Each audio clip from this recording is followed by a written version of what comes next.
And there's lots Morning, of Derek. colours in Rathmambone. Yeah. Morning, Jiva. Morning, Derek. How are you? So, but Hey Derek, how was life in the ocean waves? anyway, but yeah. Your mic's still off, Derek. It's just nice to get away as well and just have some time with my Yeah, very snowy here, Jiva. It's Is it? I don't know how others have made it, but clearly they have. Well, the gate at Cockbridge is still shut, so Yeah, all the schools are closed here. Buses are off as well, and all the schools closed. Buses off, surgeries closed as well today. So no, we haven't got that much snow here, but we've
Morning, Hannah. Good morning. Morning.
Morning, Fiona.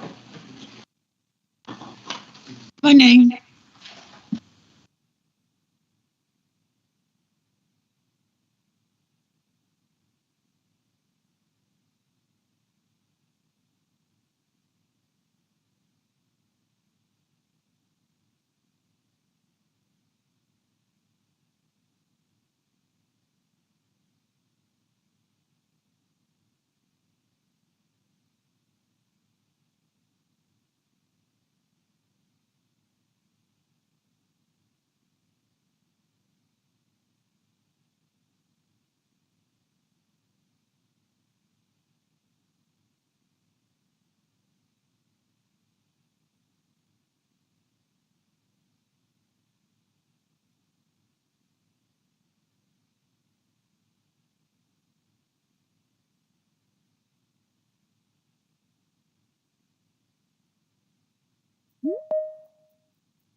Morning, Steve. Morning. Morning. Can you hear me all right? Yeah, good. Gosh, I'm surprised anybody made it in today. It's absolutely terrible here. They're all quite nearby. Ah, okay. That's all the locals. Thanks, Steve. All right. See you later.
Morning, Anne. And I'm not getting the energy, and it's tough. Good morning. Morning.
Morning, David.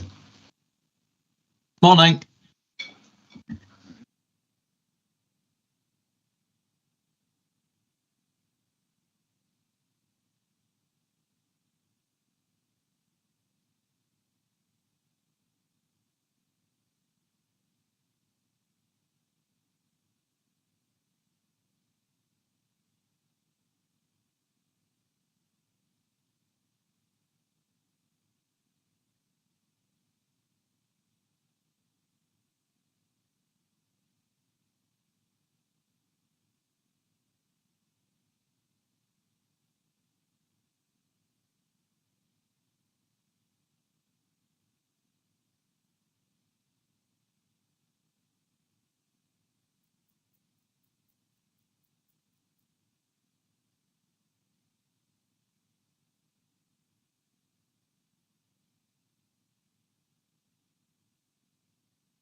Morning, Paul.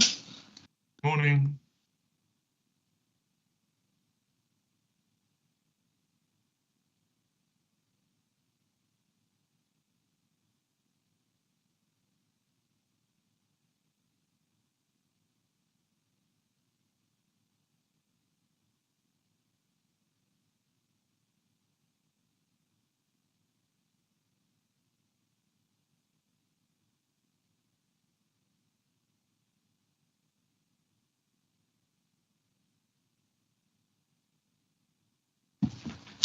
Morning, Chris. Sorry, I didn't see you coming in.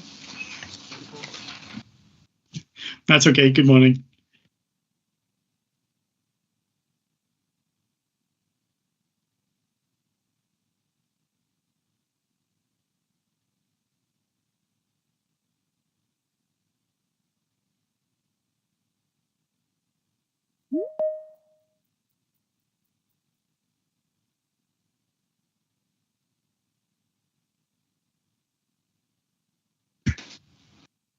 Morning, Mike.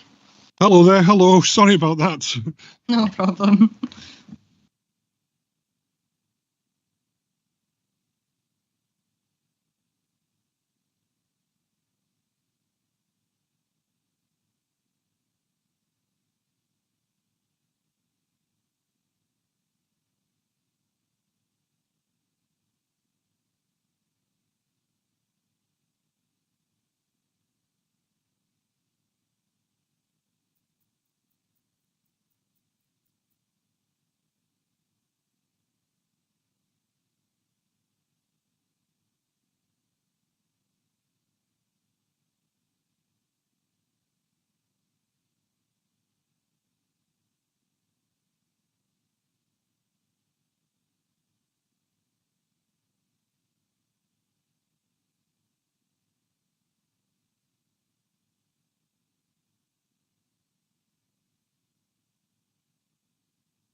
Morning, Ollie.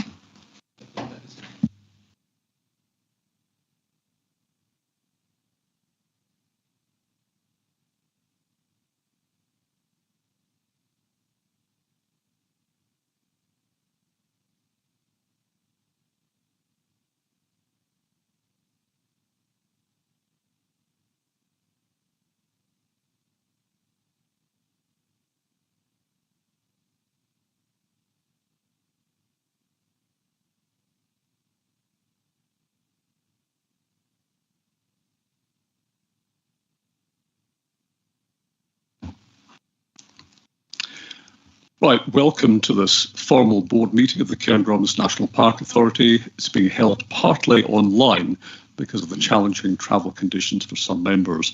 My name is Sandy Bremner, the board convener. This meeting is being live streamed, and a very warm welcome to members of the public watching or listening to our proceedings online.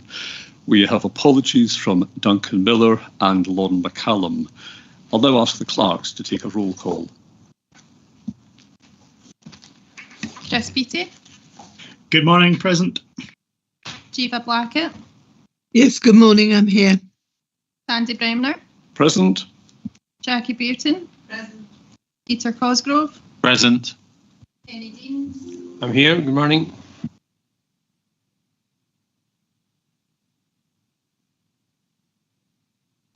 Paul Gibb, Yeah, Sam here. Thank you. Hannah Grist, Morning. Russell Jones, Morning. John Kirk, Morning. Phil Lobban, Yeah.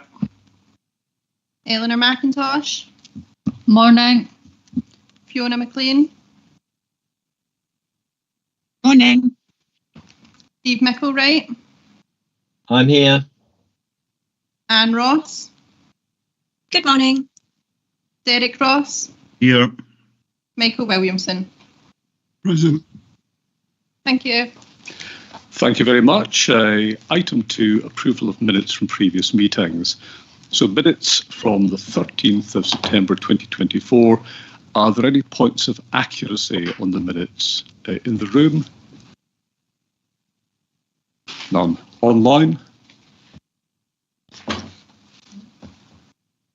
None. Thank you very much. We'll take that as an accurate record. Item 3, matters arising not covered elsewhere. First action points from the meeting on the 22nd of March 2024. Paper 1, CEO report at paragraph 7.2.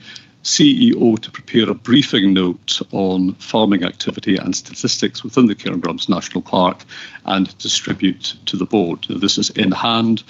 As we updated at the September board meeting, preliminary data has been received, but staff capacity to progress this has been limited by the vacancy in the agricultural officer post.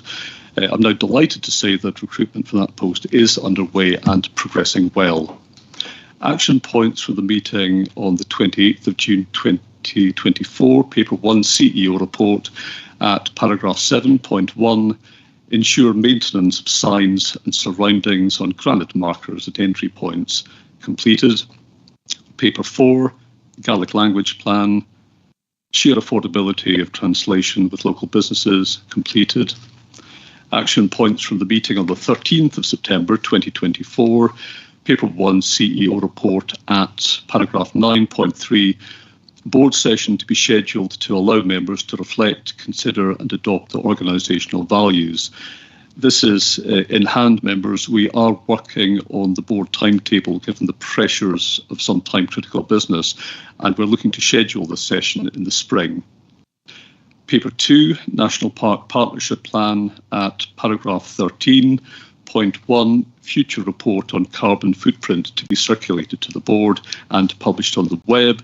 And point 2, future updates to include more detailed traffic light ratings to clearly show activities at risk of being delivered.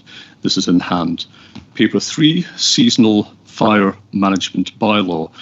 At paragraph 18.1, CEO to look into the enforcement powers of NatureScot regarding Muirburn and report these back to the board. This is completed, and I'll now ask our CEO, Grant Moir, to report back. Grant. Yeah, good morning, everyone. Yeah, so the version of the Muirburn Code was introduced by Section 14 of the Wildlife Management of Muirburn Scotland Act 2024, and the Muirburn Code will play a key role in the licensing of Muirburn as set out in that Act. Licensing conditions can be drawn from the code, and there's a requirement that a licence holder must have regard to the code. Non-adherence to the requirements set out in the code can result in a licensing sanction. Further details of the sanctions and triggers for sanctions will be set out alongside the Muirburn licensing guidance and application, which will happen in 2025 from NatureScot. So we'll provide the details of what those exactly are once they are published, and NatureScot have done that in 2025 when the Muirburn licensing side comes in. Thank you, Grant. Continuing actions, paper 7, board committee minutes at paragraph 38.1. Governance Committee to consider and decide whether Planning Committee minutes should be included in this paper. Completed, and the Director of Corporate Services and Deputy CEO David Cameron updated myself and the Deputy Convener that the Planning Committee minutes would not come to the formal board in future, as board members have already had sight of these following each Planning Committee meeting. Item 4, declarations of interest. None have been received in advance. I'd ask members to note the provisions in the board memo for this meeting with regard to item 5, paper 1. That noted, are there any declarations of interest? In the room? None. Online? None. Thank you very much. We'll move on to papers, and item 5, paper 1, the CEO report and convener update. This is for information to highlight the main strategic areas of work that are being directed by the management team, and in the case of the convener update, to outline the range of work undertaken on behalf of the board. As ever, we're both happy to answer any key points raised by members, and I will give the board an update on a ministerial meeting agreed by members at an earlier formal board meeting. First, I'll ask Grant Moyer, CEO, to introduce the report. Grant. Thanks, Andy, and morning, everyone. And I'll just highlight a few parts and then happy to take any questions. So just in terms of the front page on peatland restoration, we're making really good progress this year. We're going to exceed our target. It has been a relatively mild autumn until the past few days, so a lot of work has been done, but we'll have a final. Obviously, we'll know by the end of the financial year roughly where we are in terms of completion, but we should be above our 1,500 hectare target. There's also been good progress being made in the deer management side, especially the West Gramp Deer Management Group, which has agreed a significant cull this year, and that will obviously play into the venison support scheme that we have within the national park as well. So that's helping to do that across the national park, and we should have some initial data around that for the March board meeting when we come to that. And there's also some good work happening on the deer larder side of things in the south of the park as well. And again, we should be able to give out more information to members in January around that side of things. A couple of other things in the paper, just on point 6, which is just to say that the Charter Chest path linking Braemar and Keilach has now been complete and was officially opened on the 1st of November. It was really good to see that. It's a really good path, and obviously it is the first part of hopefully expanding that Deeside Way from Braemar to Ballater, and we're now looking at what the next stage is around that. And then just on point 14, just to say we had a roadshow in Canusie recently, Kiringham's 2030, and we had lots of people attend, and it was really, really positive event. It was good to see board members at that as well, and lots of good feedback from people on all of those things. Just 2 or 3 other things that have happened sort of relatively recently, just to give members that were before the paper went out. So we attended the Wildfire Conference in Aberdeen last week. Colin McLean spoke at that about the Integrated Wildfire Management Plan, and we had a follow-up with some of the estates at Mar Lodge. Again, that was well received, and it looks like that's in the right direction. We'll be looking to take the Integrated Wildfire Management Plan in draft form for consultation to the board as part of a meeting that Sandy will talk about later on, but in February time. And the other thing is that the Residents magazine, Cairn, will be out, I think it's next week. It will be landing on people's doorsteps across the park as well, with lots of good information. And then one last thing, which is just to say, you'll have seen some reports, but we've had a couple of incidents of wildlife crime in the Angus Glens recently. 12th of August, we had a shot osprey. 3rd of September, there was a shot peregrine falcon. There's ongoing police investigations into those. There's also been a tracked golden eagle that's disappeared in the same area in May this year that was only recently reported as well. We've got the peregrine survey happening for the whole national park, so we'll have that information getting gathered at the moment, as well as the ongoing work that will then be done on other species within the park. It's just to say that obviously any incidences are unacceptable in this day and age, but we are working to see what we can do down the Angus Glens around these issues to make sure that it doesn't happen in the future. But it's, again, an ongoing issue in certain parts of the national park. I certainly wouldn't want to cover the whole national park with that, but in terms of there are certain parts, some of these incidents occurred on or close to the park boundary, some of them outside, some of them close to the park boundary, but it's just to say that it is an issue and one that we are picking up over the coming weeks within the area. That's all I've got to say. Thanks. Thank you, Grant. Any questions on the report? I see Jiva Blackett online, followed by Derek Ross. Jiva. Yeah, thank you, convener. Grant, three things really. The first is that I've had a very good conversation with Mike Cottram about the larder in the south, and that will be feeding into the food poverty work that we're doing here, particularly in Mar area of the national park. You said you were looking at what next for the Charter Chest Path. Well, can we go into Braemar, please, from the Landsface Quarry, because you get to there and it's just a bit of a mess, really. Just a suggestion there. And the other thing is that your report's really full and really informative, but I wonder if you could tell us what meetings you've been attending on behalf of the Park Authority, like the deer groups that you sit on. Any information would be very welcome. Thank you. Yeah, I mean, obviously it's Mike and Colin that tend to steer the deer management groups within the national park itself. I sit on the Strategic Deer Management Board. I don't think there's been a meeting of that since the last board meeting. The next one is in December. And at the same time, the Scottish Biodiversity Board, I think, has had one meeting since then, which was looking at a whole range of things, but really about the publication of the Scottish Biodiversity Strategy in its final format. There are obviously a lot of other meetings that I do across the 3 months in between board meetings, but yeah, happy to pick up on anything in particular afterwards, Jiva. Derek Ross.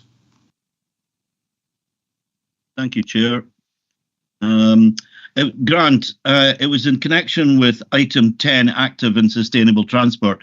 Thanks for the update on what's happening at in the Strath side of the park. What about the rest of the park, however? I'm talking about our own area. Is there an update about any link up with MConnect and what's happening on the other side of the park in terms of acting and sustainable transport? That's question one. And question two, in the local development plan, it said that there's a youth engagement session to be undertaken with S1 pupils at Kingussie High School. Are there plans to engage with any other pupils in the park other than at Kingussie? Thank you very much. Yeah, just in the second part, I might get Dan to pick that up under the LDP session, Derek, that we're doing on the agenda. We can talk about the youth engagement side of things, so we'll pick that one up under that. Thanks very much.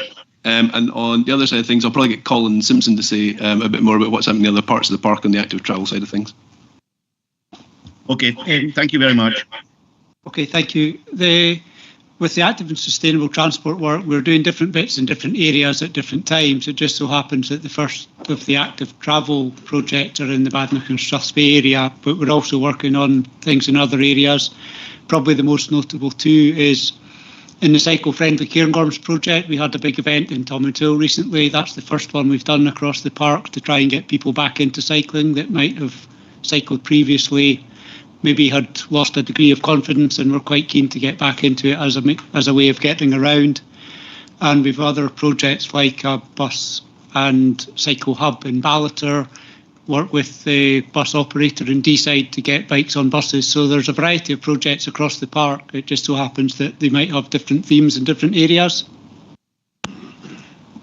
I think it's important. I think it's important that we put that out to the public so that they don't think that all that's happening is in Strathspey, Colin. It's Tomintoul, by the way, Colin, not Tomintoul. The locals don't like that. Thank you very much as well, Colin, for all your help in terms of putting in the bike station in Tomintoul. People are very appreciative. I believe it will be going in the new year, and people are very appreciative of that. Thank you. Thank you, Derek and Colin Grant. We have questions or comments next from Eleanor, Chris Beattie, Russell Jones. Thanks, convener. Paragraph 12 is my first question on planning casework. It's not really so much on the casework, it's more in the Colin protocol, and I just wonder, it's been quite a long time since we had a look at that, and I feel it's not quite working, and I would be pushing for a real look at the protocol just to see that we have got it absolutely right. If that can be done. Yeah, I mean, happy to take the protocol. Whether it needs to go to the board or the planning committee, we can have a chat about that. But yeah, happy to have a look at that in terms of what we're calling it. It's probably been a few years since we had a look at it. So yeah, we can find it times put that one. And one other comment really, and it was on paragraph 17. I think probably Ollie. It's good to see all the marketing stuff and communication stuff, but we don't hear much about the brand use anymore. And I wonder if at some point we could get a re-update on, how it's ticking along about the uptake and usage and. Yeah, no, we can definitely do that. We had a good session at the CBP conference on the brand side of things with the businesses, and we people to encourage to use the brand. So we can certainly do a session for members on that at some point in the future. Yeah, that's fine. Thank you, Chris Beattie, followed by Russell Jones. Chris. Thank you, convener. Yeah, just a comment really on the nature and climate change section. The Cairngorms Nature Action Plan next iteration. We've been sort of doing some meetings in the background. We're hoping to have the first strategy group meeting early in January and bring something back to the board later in January, just for information. Thank you very much, Chris. Russell. Thank you. Grant, item 5 on your report, the flood bank surveys. Has the baseline condition of the flood banks been discussed with the farmers, crofters and landowners? And will the board see or have access to the completed survey? And just the second point is not a question, just 14, the community engagement. The Canusi Roadshow was really good. There was a real sort of nice buzz about the room when I was there, and well done to everyone involved in that, all the staff. Yeah, no, thanks for the Canusi event. Yeah, I think it went really well. It was good, so thank you for that. So we've just about finished, so there's one, I think, final tiny bit of the flood banks to do. That'll be shared with all the farmers. Obviously have the flood bank, so that will be getting shared with all of those, and with that, and more than happy to share the final report with the board as well.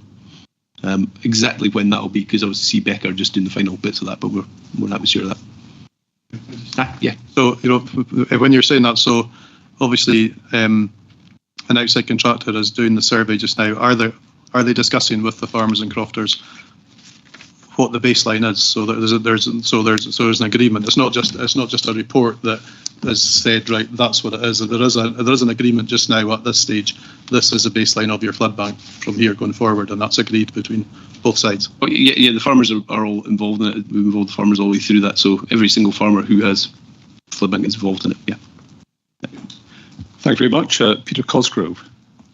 Thanks. It's just picking up your point about raptor persecution. I wonder if there's been any work done recently on wildlife crime hotspots within the park, and if there has been, could that be made available and shared? That would be quite useful to know. Not formally in that format, Pete. What we will be able to do is, once we have the data on the peregrine side in terms of the actual survey side of things, we're then looking at, I think Andy was saying the next one on that is Merlin, I think was the next survey data that we're looking to do. We'll obviously share that with people in terms of what that means and what the spread is within the national park, where we have areas where there should be or could be peregrine, and we're happy to share that data at a high level, and we can then discuss what are some of the reasons around that, which one of the reasons will include wildlife crime, but not alone in terms of that. just come back and I mentioned raptor persecution because that was what you mentioned, but obviously there were other wildlife crime issues, so it wasn't just focusing on raptors, it was across the board wildlife crime. Thank you. And Ross, followed by John Kirk. Anne. Thank you and good morning. When we look at organisational development 18, starting update, it talks about seasonal rangers, and I know they do an absolutely fantastic job. With the current budget situation, how is it looking for the forthcoming year? Will we be able to employ as many rangers as we have done? I know they've been very successful. Thank you. I suppose that depends on what where we are on the 4th of December, Anne, really, and what the Scottish budget is. So at the moment, I can't give you an answer to that. We will be having a budget session with the board on the 13th. I think it's the 13th of December when we have the planning committee. We've got a budget session in there, so we'll be able to talk through those things in terms of initial thoughts around the budgets at that time. But at the moment, I can't give you a direct answer on that one. Thank you. John Kirk. Just going on to the wildlife thing. Over the farm, one evening in the Buck End there was 32 red kites counted over the farm. Where the heck is 32 red kites all come from? But the worrying thing is, we now seem to have lost our buzzards. They've moved in and everything else has moved out. So, where's the balance here? There's something wrong. And how the heck does 32 appear? Because there wasn't 32 red kites floating about last year. Well, red kites were pretty rare in the national park. Certainly in the early part of when I moved up here, they have become more prevalent as there's been less happening to them in other places. So they've spread in the park. They do tend to roost in quite large numbers. There's a big roost in the east of the park as well, where you get large numbers as well. So I suppose that would be the issue. I don't know about the integral type stuff between red kites and buzzards. I would need to go and look into that, John, in more detail. I don't know if Andy knows anything about that, but my thought would be we need to look into that. I couldn't give you an answer on that just now. Well, we used to have a lot of buzzards on the farm, and they all just disappeared. All I'm seeing is red kites these days. Thank you very much. There appear to be no other questions to the Chief Executive. The convener's update is largely self-explanatory, but there's one point in which I committed to report back to the board, and that's an issue of Capercaillie. CEO and I met with the Minister for Agriculture and Connectivity and discussed the CNPA's Capercaillie Emergency Plan as an evidence-based programme developed in accordance with Scottish Government policy.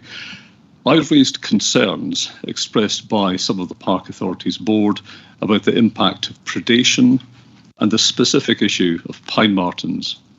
I highlighted the inclusion of diversionary feeding as part of the plan following successful trials of the method and the request for work on a population survey of pine martens to be prioritised.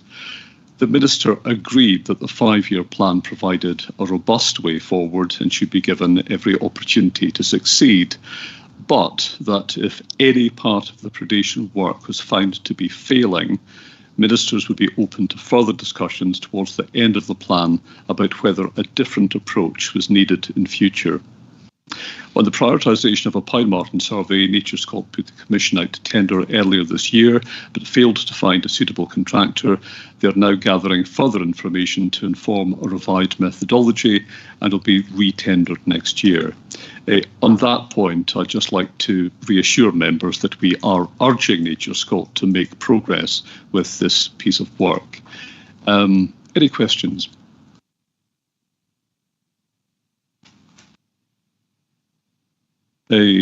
None. Thank you very much. We move on to item 6, paper 2, Wellbeing Economy Action Plan. So this is for information, and the board is being asked to agree the Wellbeing Economy Action Plan as a working document for the Economic Steering Group. The National Park Partnership Plan identifies that a Wellbeing Economy Action Plan will support the delivery of the economic strategy that's set out in the Partnership Plan. The paper is introduced by Gavin Miles, Director of Planning and Place. Gavin. Thank you, Sandy. Yes, members, as Sandy's said, the creation of a Wellbeing Economy Action Plan is identified in the National Park Partnership Plan. And also, I think, as members will be aware through some informal discussions on this, the National Park Partnership Plan provides the economic strategy for the park, and actually effectively is about a wellbeing economy across the national park through all of the actions across all of the different themes and areas within it. In addition, Cairngorms 2030 is actually again about that holistic approach to the economy and well-being of the national park, so it covers all the things that are related to a well-being economy, and delivery of Cairngorms 2030 is a good way of demonstrating progress towards a well-being economy too. One of the things that I have mentioned before in discussions with the board is that staff and partners were slightly struggling to identify what was the practical difference that thinking about a wellbeing economy could make, and what would a wellbeing economy action plan do, given that the partnership plan already sets out lots of actions across the range of things there. And that's something that we were trying to explore with partners. What would be the added value of this, and how would it actually bring them together to help them do work better within the national park? So we've used the opportunity with the new chair of the Economic Steering Group, who's Jackie Brereton, who's on the board, to try and refocus the work of that Economic Steering Group and their role in thinking about a Wellbeing Economy Action Plan. It's worth bearing in mind that whilst we haven't had one for the last year, partners have been delivering all sorts of really important bits of work around a wellbeing economy, about economic development. So if you think about the work of the Park Authority, who are a very small player in many ways in economic development, we're funding the Cairngorms Business Partnership. We fund GrowBiz to provide support and mentoring for small business and entrepreneurship within the National Park. We've been funding Countryside Learning Scotland, who've been doing work with young people and bringing them into work within the park, and including that the Your Future Here event, which was held in September, which brought over 400 young people thinking about careers within the National Park. So we're a small player, and other bodies are doing similar things, but at much greater scale. So the enterprise agencies, for example, have really quite substantial capital and other grant programmes and support for business. Business Gateway, through the local authorities, also provides support to businesses in other ways. So the group actually met yesterday and considered the papers that are before you today, and were extremely supportive of the approach that we're proposing. They're keen that we focus on the three relatively focused areas, which allows those members of the group to identify the work that they're already doing, and then to look for opportunities to do that work better within the park, and potentially to identify other resources from elsewhere to deliver more bespoke programmes within the national park too. The intention is that that document is effectively a working document for those partners. So it's an action plan that they will use on a yearly and quarterly effectively basis to help improve the way that those programmes are delivered. We will, of course, report back to the board annually. So although there's a relatively light action plan within the papers before you today, we'd expect to report back on something that's much more detailed. But again, we'll be highlighting the areas of work where there's collaboration to do things better, rather than simply replicating all the work that's done by all those different partners across all the different things. I think there is a separate area of reporting on the economy and a wellbeing economy, which we can do through the partnership plan, which I think becomes the more public-facing element of that. But as far as a working document goes for the partners, what we've proposed today is what's supported by those partners too. Thanks, Gavin. For clarification, this paper is for decision. We'll now go to questions and comments. And given that the action plan is intended as a working document for the Economic Steering Group to deliver the plan, we'll go first to Jackie Brereton as chair of the group. Jackie. Thanks, Convener. Just really to reiterate what Gavin's just said, yesterday's meeting was a good chance to kind of draw a line and make some commitments around actual actions over the next few months. And I think actually the engagement we had at the meeting showed that we don't lack a commitment from partners and stakeholders to work together on this. For example, yesterday we had 2 representatives from both Scottish Enterprise and from Highlands and Islands Enterprise. And some of the examples that came out of that, I think, will give us quite a lot of good things to work on. So, for example, Skills Development Scotland suggested that we could look at developing a skills collaborative across the park area, which is something they've piloted in other areas, which I think would be really valuable. There's also going to be a meeting in August of all the youth-related work, so all the organisations that are involved in that coming together. So for the wellbeing economy group to be using all of this and pulling this together, I think, as Gavin said, we'll have a lot more meaty stuff to report in the future. And I think one useful thing, it's mentioned briefly in the paper, but I think given the community wealth building framework is something that most areas are working on. In fact, the local authority representatives at the meeting and at the tourism meeting yesterday all alluded to the fact that they're developing community wealth building strategies. Gives us a lot of hooks to develop our plan around, and in some ways is almost a more useful framework than just looking at it through a well-being lens, because I think people get hung up on the definitions of well-being, and for me it's really just about having a healthy economy and supporting businesses and the social economy to be operating as well as effectively as they can. I think the other important thing is that in between the meetings we have committed to having some kind of communication tool where all the partners can make sure that everybody knows what's going on. And the last thing I would say is, knowing that meeting was coming up, I had a meeting with it's actually some of Hannah's colleagues at SRUC who are responsible for the research programme for Scottish Government, and suggested to them that if they had any spare resource, they might look at helping us with establishing the evidence base and the data around the economy in the Cairngorms. And they've agreed that they would like to explore that, and they have some resource that they could dedicate to that next year. So I think Gavin and I have agreed that we'll have an initial meeting with them and scope out what that might look like. But that would give us a good underpinning for all the work we're doing, looking at where we are now and where we could be in a year or 2 years' time. Thank you. Thank you very much, Jackie, and fantastic to have this level of focus on an area that's so important for the Park Authority and the Park Board. We have comments or questions from Mike Williamson, John Kirk, Hannah Grist and Kenny Deans. Mike. Thank you, Sandy. My question is, I'm just seeking some reassurances about, given tourism is possibly one of our biggest economic drivers, how we manage protections around smaller communities and communities' cultural identity and the cultural identity within the park, and try and maintain the social vibrancy around that. As I say, I'm just looking for some reassurances that we are mindful of these things. And I notice in the paper it does mention sustainable tourism, but there's nothing about how we best protect our communities. Gavin. Yeah, thanks, Mike. Yes, the Sustainable Tourism Action Plan that we've got is partly about that, and that has its own group, the Tourism Partnership, that meets to consider those kinds of elements, and the Tourism Action Plan has bits around it, around making sure that, for example, the marketing around the national park is focused on bringing people in the quieter seasons rather than in the busy seasons, for example.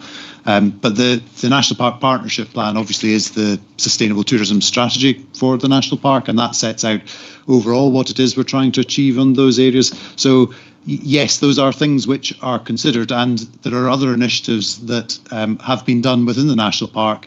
For example, the Press Pause initiative through Scotto, where communities use that to think about, well, what is it we want, and are we getting to a point where we have too many visitors at times, and do we want to try to manage that? Thank you. John Kirk. Basically what I was going to say, the walking groups have been a tremendous success, but I think we could add to them for each communities. I mean, there could be cycling groups. I know some villages do have little groups, but and running groups. I know Aviemore has a good running group. As part of the wellbeing thing, if some money, cold water swimming seems to be another popular one. I've met some women one morning offered me to go with them. I said, on your own, too cold for me. I know the bowling clubs have been trying to encourage youngsters out in an evening to get them out and do some sport. And the other thing which I was asked to go along to the men's shed in Granton here, and I've been helping out folk who don't have skills. But I see a tremendous benefit for folk who are lonely, and this just to be able to learn a new skill to build a bird box or something simple has been absolutely tremendous. And I really would like to see more money going into that, because it gets people out, meets people, they meet people, and that for their own health is fantastic. And just one more comment on skills and training. I mean, I heard good reports, very good reports in your day you just had, Avi Moore, and I think if we could do more of that, and I think there could be, maybe for both sides of the hill, I think it's a good idea to let youngsters see that there's more to life than just going to university and a university alone. So, as I said to one young lad, his mother was wanting him to be a teacher. I said, if you be a plumber, you'll earn a lot more money. So, I think we could be encouraging folk. So, thank you. John, I was going to say, yeah, completely agree. All those things you're mentioning can be really good for people. And obviously the Cairngorms 2030 stuff around the green health prescriptions and those sorts of things are they may be focused towards the walking groups just now, but the intention is that will be able to grow, and they're already looking at different opportunities. So it may well be that people get prescribed to go to Men's Shed, for example, as part of that programme in future, which would be a great thing for it to do. We need a bigger men's shed, that's our problem. It's a major problem down there. Thank you. Yeah, some great initiatives there. Thanks, John. Hannah Grist, followed by Kenny Deans and Russell Jones. Hannah. Thanks, Gavina. Just to say that I think I said this before, really support the Wellbeing Economy Action Plan. I think it's fantastic that we're, as always, pushing things ahead in the park that are coming out that I think are going to improve life for everybody. I have a bit of a question around this kind of success measures. I'm not sure if this is Gavin or Jackie, but the idea that we're going to measure the added value or specific value. I think that's an incredibly good idea to do that, not least because I know we've had conversations around the board and possibly beyond that, saying that when you start adding together all the various plans and action plans we have, it's hard to untangle where the priorities are and how all these things intersect. So looking at the added value that this brings compared to the other measures we're doing is really important. I have maybe a bit of a question about how that's going to be done and how we can kind of tease out those indicators, but also to say how important I think that work is, because again, we could use the park as an exemplar of something that's happening, or maybe that it's difficult to happen. It's totally fine if sometimes success measures measure something that's not so successful. So I wonder if there's a conversation about what those metrics are and how we can put them in place early on and make sure that is followed. Kevin. Yes, Hannah, it's a good point, and this is an area that is often quite hard to measure.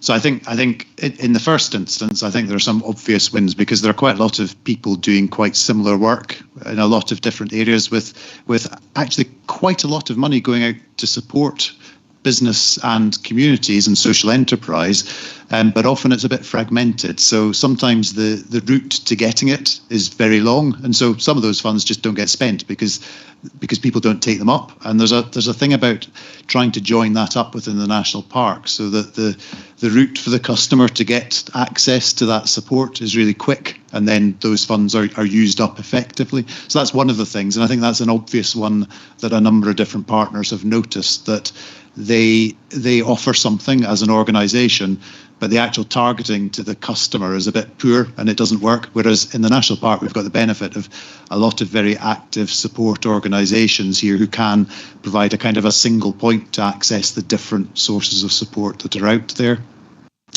I think the other part of it is probably about aggregating the the success of the numbers of small businesses and the time that they form. And actually, through the work of GrowBiz and some others, we are getting better information on that sort of thing.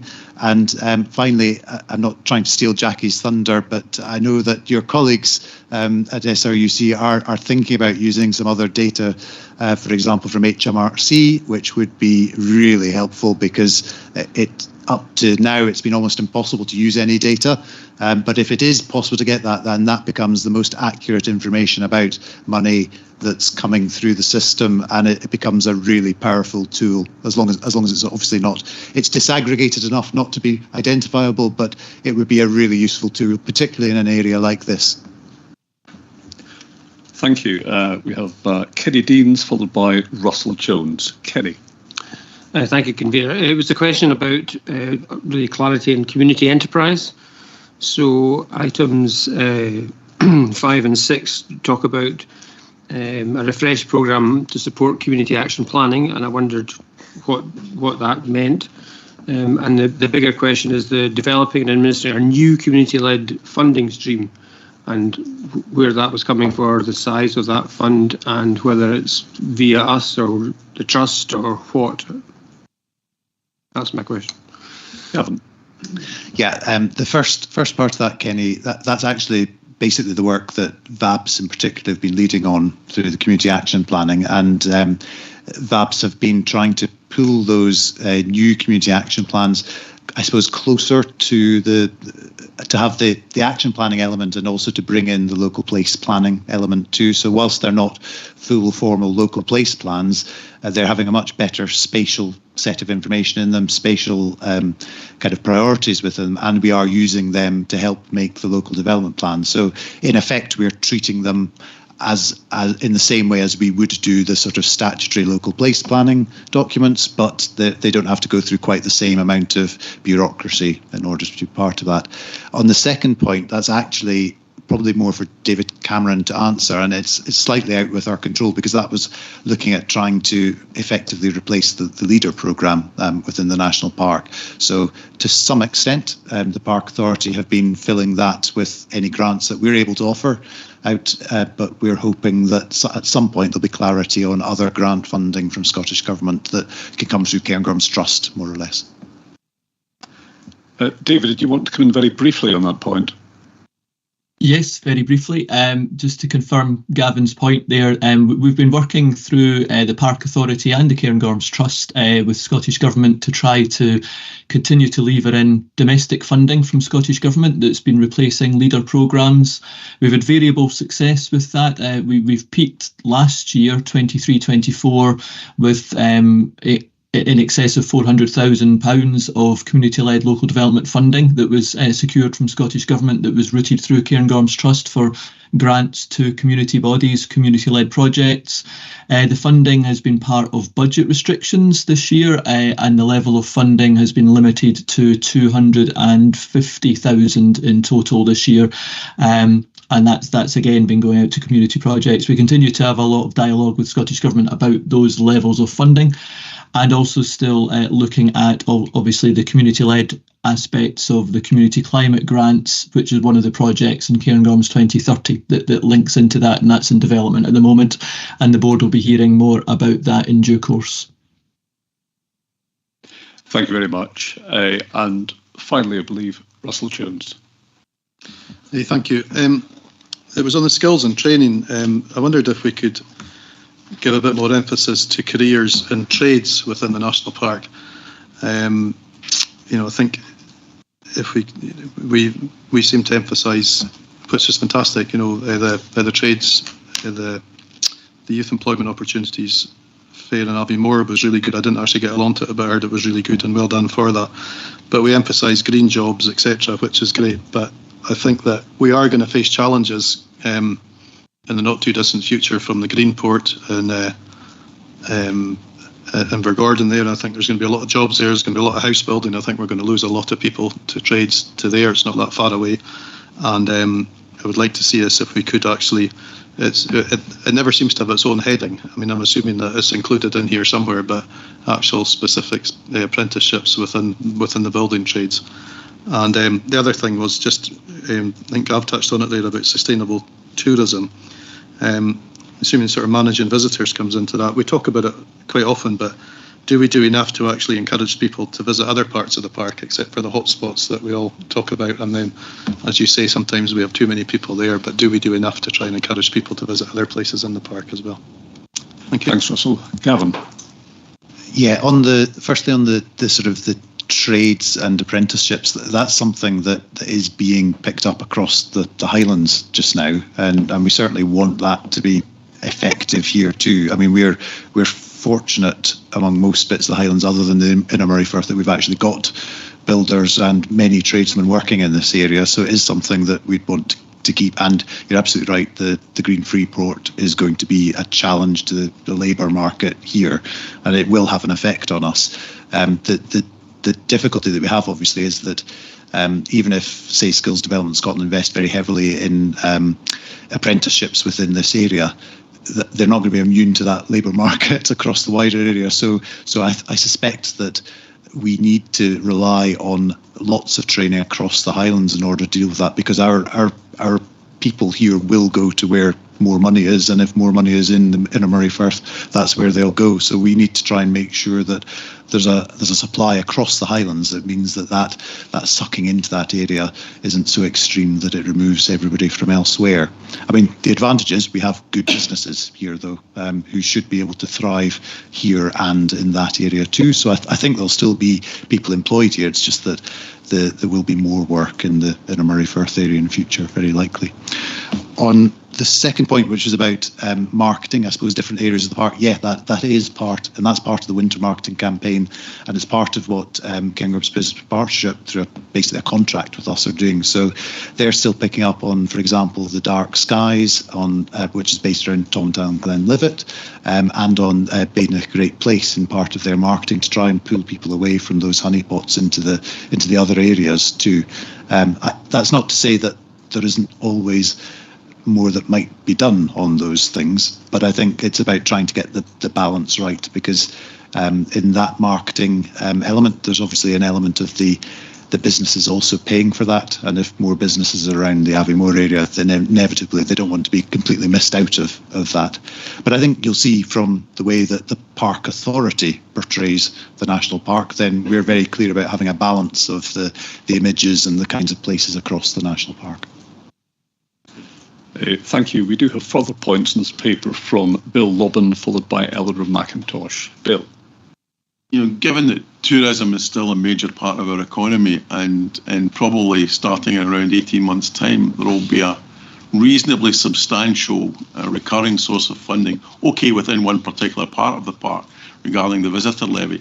How closely are we working with the local authority with regards to the use of that funding within the national park area, where a very substantial amount of it will be created because of our tourism function? And one final point, I would kind of disagree with you, Gavin.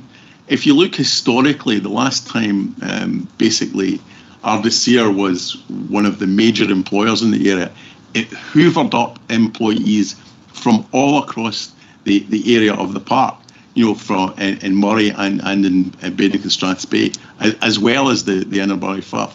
So it's going to be very, very difficult to keep hold of skilled employees, because they will pay substantially more than local businesses will be. So it's going to be difficult. Thank you, Bill. Just before I go to Gavin, to say I think it is incredibly important that we work closely with local authorities, especially so given the challenges and the opportunities facing the tourism sector. Gavin. Yeah, we're working as closely as we can with the local authorities. Obviously, right now it's only Highland Council who've got a fixed proposal on the visitor levy, and we've been very clear that we want to make sure that they apply that money having strong regard to the National Park Partnership Plan. I mean, there's more discussion still to come on that, because obviously the Council have not yet agreed the actual spending priorities, but are consulting just now on the levy and on the tourism strategy for the Highlands as well, for the Council principally. Thank you. Eleanor. Yeah, and then there was me, doom and gloom. I just struggle with this. When we've got it in the National Park Partnership Plan, I just think we have to manage expectations, because we're not going to deliver a lot of this. It's got to be working with partners. And when I see that 5 circles at point 2 in the action plan, I just want to recoil into my cell and go to sleep and hibernate, because we're never in a month of Sundays going to deliver at least 3 of that circles. We'll partly help towards participation in nature, but it's just not within our control, the other ones. And especially on our own, and it's all about partnership work. And I totally agree with Hannah's point about how we measure this work. I just think we're in danger of building in another layer. You know, we've got it in our partnership plan. I really struggle with this one. Sorry, Gavin. Gavin. Yeah, I think that's fine, Eleanor. That diagram is just a bit of context about the wellbeing economy at a very high level. But actually, I think what you're saying is what we're trying to do. We want to have something that can focus partners' actions so that we can actually show some difference for it.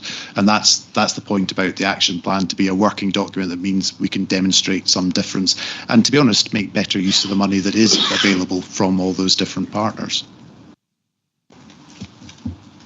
Thank you very much.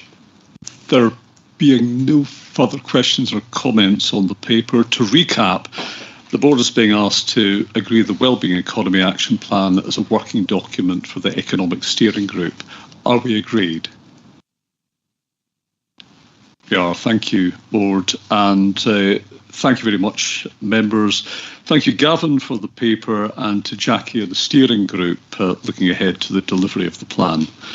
Moving on now to item 7, paper 3, Local Development Plan Scheme 2024. So the paper presents the Development Plan Scheme 2024 for the next local development plan. The Park Authority must publish and submit a scheme to Scottish ministers each year. This is for decision, and the board is being asked to agree the updated Development Plan Scheme 2024. The paper is being introduced by Dan Harris, Planning Manager. Dan. Thank you very much, Convener.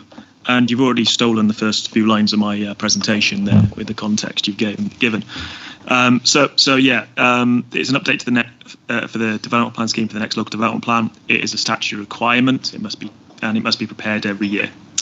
It is basically the public-facing project plan for local development plan, and will be sent to Scottish Government, community councils, libraries, and other partners for their information.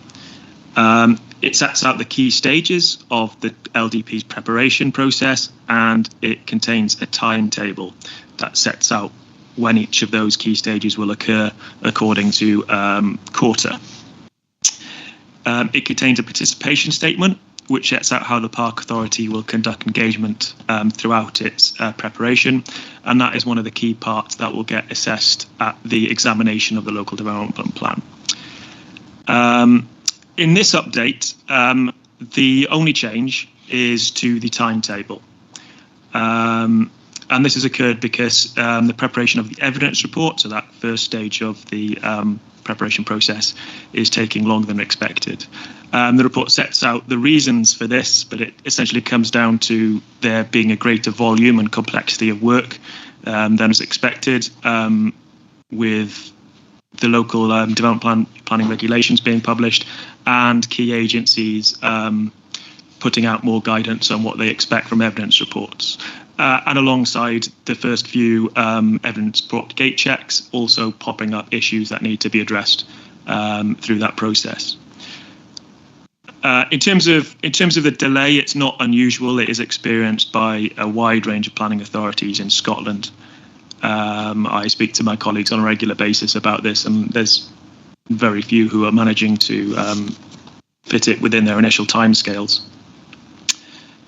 While we have set out a longer timescales for preparation of the plan, at this early stage, we have managed to identify areas at a later stage where we may be able to save time. And what that means is that in terms of the overall impact, it pushes the proposed date of adoption back by 2 quarters, which would still be within the timescales that Scottish Government require for us and all the other planning authorities to deliver these new style plans, which is May 2028. And there are no other substantive changes to the development plan scheme. Everything else remains the same. That includes the content and of the participation statement, and what we said we would do there. So we bring this paper has to be agreed by the board, and so that's why we brought here as a recommendation. And shall I answer Derek's questions before opening up to further questions? Please do.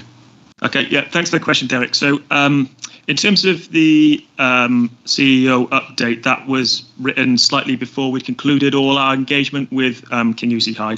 So it's not just S1 pupils. We engaged with 125 pupils at that school, or thereabouts, from S1 to S6. That's part of an ongoing process of youth engagement. We've already carried out the same exercise at Grantown High School. We've also carried out a similar exercise for the Cairngorms Youth Action Team, and we're exploring doing similar exercises with pupils at Speyside High, Afford and Aboyne, who have pupils from the National Park at their schools. We're also at the moment setting out a engagement exercise in partnership with Edinburgh University, which will seek to engage a wide range of stakeholders, but also youth groups, and basically trying to get trying to engage kids outside of the school system. We also are working closely with partners around engagement, which is feeding into the local development plan team. So we're working with Voluntary in Action Bannockstrass Bay on community action plans, who survey schools and put out a wide range of data that will inform the local development plan. There's also engagement being carried out by local authorities that will be shared with us, or has already been shared with us, around their specific duties, for example, around open space and place efficiency. And we're also picking up work with High Life Highland on the work they've been doing this year with youth engagement too. So it's an ongoing process. There's a lot going on. We are publishing the outputs on the Commonplace platform that we're using for engagement. So it's all on there. The Kingussie report is currently being written up at the moment, but I'm happy to share that once it's ready and published. Thank you, Dan. Are there any other comments or questions? Jackie? Sorry, John, you may have mentioned this, but what sort of engagement have you had with the business community, and particularly smaller businesses in the park area? So in terms of the different types of engagement we're doing, the key one around that we have to at this point is obviously around the evidence base and the sufficiency of that evidence base. So we are putting those out to public engagement, and we're contacting the key representative groups of businesses doing that. So, for example, the business associations and the Cairngorms Business Partnership. We've also been out, this was last year, and engaged the Economic Action Group. Sorry, I can't remember the exact name directly. Steering Group, sorry, directly. And we proposed that to do that again once we have the section of the evidence report specifically on economic development ready, which should be some point early next year. Thank you. Bill Lobbin. Dan, it's just a point. Not every business is a member of the Cairngorms Business Partnership. And it's really important that, on Jackie's point, that we try and engage with other businesses. Dan? Yeah, that's a fair point. In terms of the online engagement, that's accessible to all people, and so it is available to be engaged on that. And Jackie again.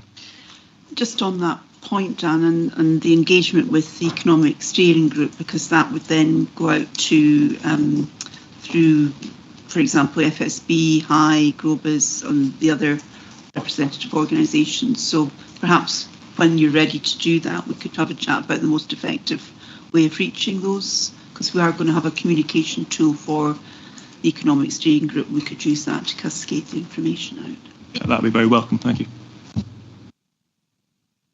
Gavin.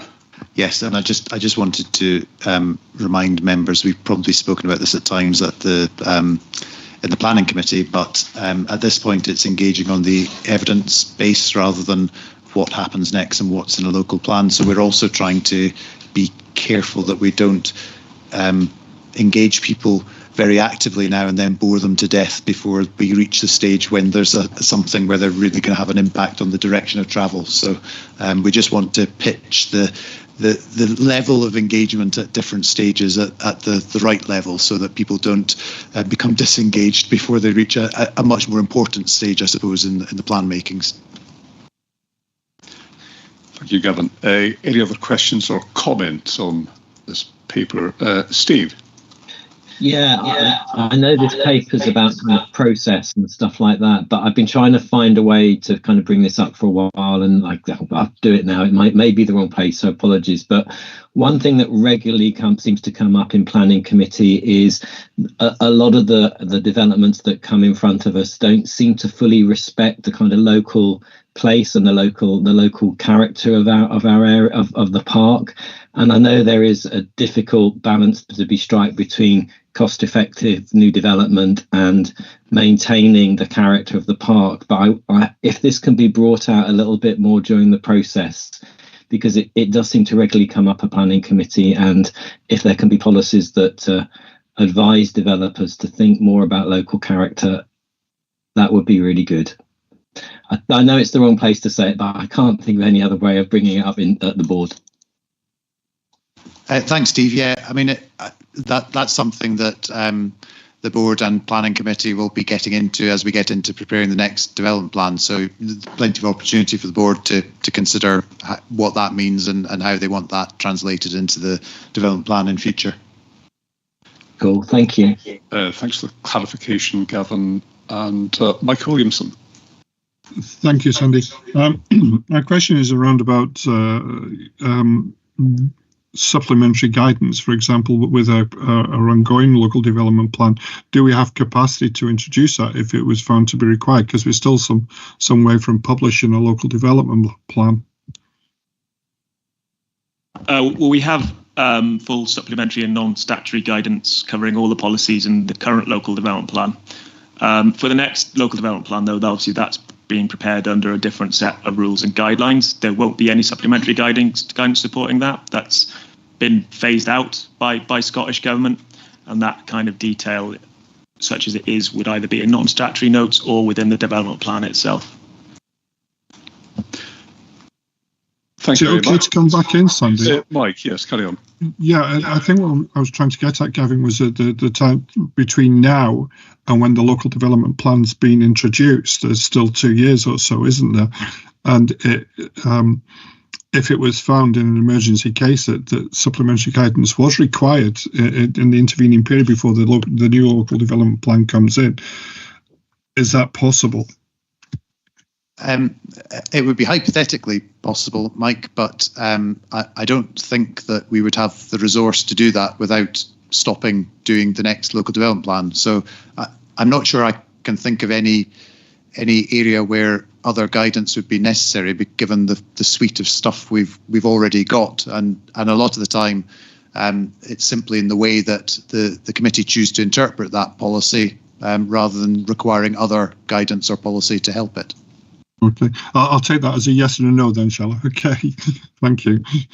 Thank you very much. And members, sorry, one more point from Kenny Deans. Sorry, while we're in the off-piece territory, I was interested, Gavin, saying so a limited engagement because we know we're going to have to go back to engage again to get a more fuller, and I think having attended my 7 community council meetings over the last wee while, there is complete fatigue with people asking questions and surveys. And I mean, absolutely the workload involved at local level for community leaders seems to be immense. And I don't know whether we need to look at how we front load this. So if you fill in this, there's an impact. There's going to be something comes out of this, and it's really important. Or whether we've yet to revisit what we do with the community groups that we did help support coming together, and we don't know what we're doing with that going forward still. And maybe that's a vehicle for some level of consultation where you genuinely get discussion and interest, and rather than just bits of paper being filled in, because I know that's an issue, and I'm sure we're feeling it in terms of responses, because everybody's been asked 100 questions, and after you've done it a couple of times, you probably don't want to do it again. It's real, and it's a problem we need to look at and face genuinely, I think. Kenny, I think your point's really well made about striking the right balance on engagement. There is the potential for fatigue. If there are no other comments or questions on this paper, is the board content to agree the updated development plan scheme 2024? Yes, thank you very much. That's agreed. Thank you, members, and thanks, Dan, for the paper. We now move on to item 8, paper 4, review of board standing orders. So the paper sets out an update to the standing orders, setting out the operation of the Park Authority's board and committee meetings. The standing orders were last reviewed in 2019. This is for decision, and the board is being asked to consider proposed changes to the Park Authority board standing orders and to agree the standing orders. It's introduced by David Cameron, Director of Corporate Services and Deputy CEO. David. Thanks, Convener. As you've said, this paper presents a consolidation of a series of agreed amendments to working practices that the board has made since we last formally agreed a set of standing orders in 2019. The COVID-19 pandemic and resulting working practices arising from that resulted in a number of individual board decisions to make certain amendments to standing orders, and this is a good opportunity to draw all of those together and revise our standing orders into a single document again. The paper in front of you also reflects the evolution of expectations from the Standards Commission on the Code of Conduct, and there's an opportunity now just to reinforce certain elements of the Code of Conduct in our standing orders to make sure those two aspects of our work and governance dovetails. So in Annex 1, for transparency, I've presented the various amendments that have been made so that hopefully members can track through with some clarity what has been adjusted. And Annex 2 to the paper presents the proposed final amended version of the standing orders. There may be some implications of this for the Planning Committee's standing orders, and we will look at those following the outcome of this meeting. Other than that, Convener, thank you very much, and I'll pick up on any questions that there might be. Thank you very much, David. We do go to questions and comments, and first from Eleanor McIntosh. Yeah, David, I'm basically fine with all of this paper and your proposed amendments, except for paragraph 53B, where, well, A and B, where we're talking about committee quorums. A committee should have 6 board members, and we put in place a system where if a committee member was not able to attend, they would seek a stand-in for themselves at that meeting. To my mind, there should be no decisions being taken by any part of this board with less than the agreed quorum, which would be 4. I think it's misleading really to say that the discussion could be continued with less than 4 members and then ratified either by email or at a future date. I just don't see the need for that. I think any decision that we're taking or any discussion that we're having should be by at least a quorate number. And I think with the provision for having a stand-in, if you can't attend a committee, then there should be no need for that. that other bit. That's my gut feeling. I feel strongly about that. And David, just to before I ask you to come in on that, I'd like to commend these proposals. It's important that our standing orders keep pace with our needs as a board. This is a thoughtful, comprehensive response. I'd like to thank you, David, for your work on it. That said, there is this one proposal being made for the very best of reasons that I believe could have unfortunate, unintended consequences. I do have sympathy for the arguments around business continuity in a situation where a committee meets but fails to reach a quorum. I understand the rationale for the proposed change, but I do share Eleanor's concerns about the proposed addition of point 53B in Paper 4 Annex 1 on decisions being taken in principle by committees that are not quorate, then confirmed by correspondence. And if members will just bear with me, I'd just like to lay out those concerns. First, a member who hasn't been part of a discussion obviously can't benefit from the perspectives of other members. That member might not be aware of concerns raised by fellow committee members if they didn't take part in the meeting. We're here to scrutinise proposals, weigh up the pros and cons, then make informed decisions. And it's one of our core functions as board members. We do that best when we meet together, whether in person or online. Second, I hope that we'd never be in this position, but this proposed amendment opens up the possibility that a decision is confirmed by correspondence with only a minority of members actually being there to discuss it, and there's no limit to how small that minority could be. There are clear problems with that. Now, this might not be much of an issue on a purely procedural question, but on a contentious issue, we could be creating significant reputational risks for ourselves.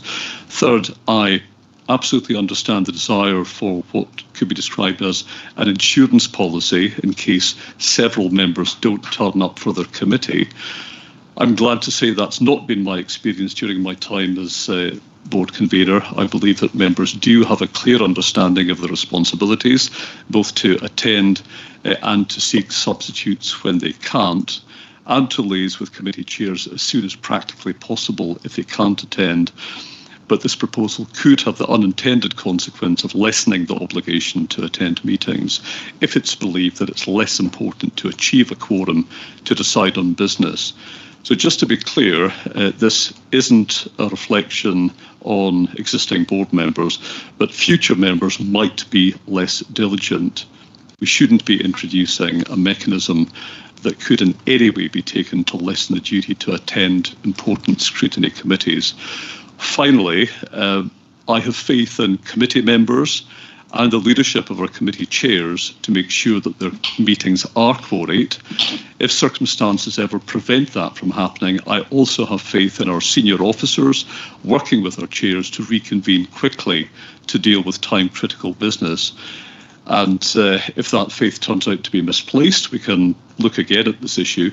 But until then, I would urge members to agree to the removal of the proposed point 53B in Paper 4 Annex 1.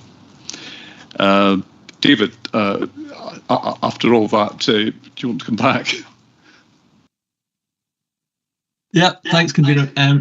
I absolutely appreciate the comments that have been made. As I said in my introduction, the approach I've taken on this is to consolidate amendments that have already been made by the board and otherwise to set out and describe as well as possible in these standing orders processes that are already happening and in place. If the board are minded to remove that provision from the standing orders, I'm obviously happy. My role here is to try and set out as clearly as possible in standing orders the way the board actually wants to work.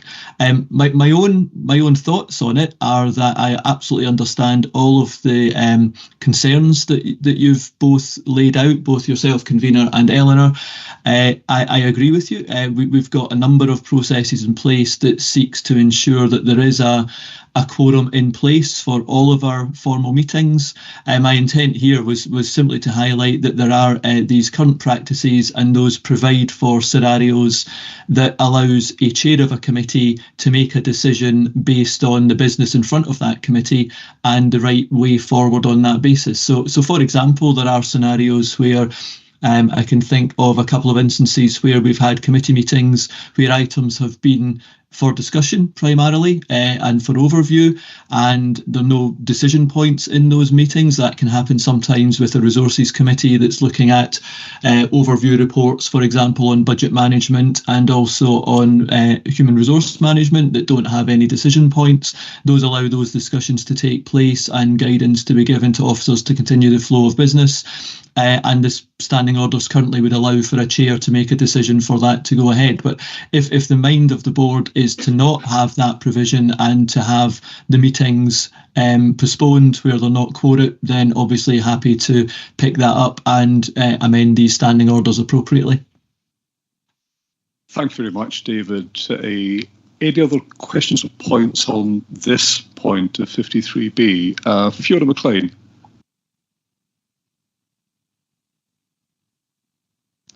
Fiona, your hand's up. Sorry, yeah, no, problems with getting my speaker back on. I was actually going to ask another question, which I will do afterwards, but I actually have a comment on this particular point. I don't feel strongly about this, but if I recollect, I think there has been an occasion where the Audit and Risk Committee was not quoted, but we continued the meeting because we have external people, our external auditors and internal auditors, who attend the meeting, which causes problems for rescheduling the meeting. And in that scenario, it would make life so much easier if we were able to agree within that meeting and then go out to email correspondence for ratification. But as I say, I don't feel strongly about it, but I think there might be some scenarios where that could happen. So that's my only comment on that, but I want to come back in again once we've finished with this with another question. Thank you. Thank you very much, Fiona. We'll come back to you on the other point. Go to Bill first and then Steve on the point of 53B. I think if you make it more complicated and that some parts of the organisation can have this different voting system for others, it will just become a mess. I agree with yourself and Eleanor, we should just remove this item. Thank you, Bill. Steve?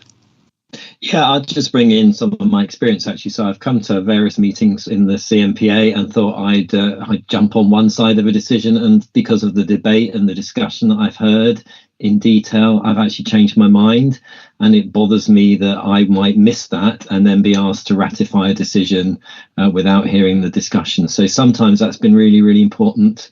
And I think that is really important that people engage with the discussion. So like Eleanor as well, I can't support 53B going forward. Thank you. Before we move on, are we in agreement on that point on the removal of 53B? I'm getting nods in the room and online. Thank you very much. Moving on to other questions or comments on standing orders. Fiona.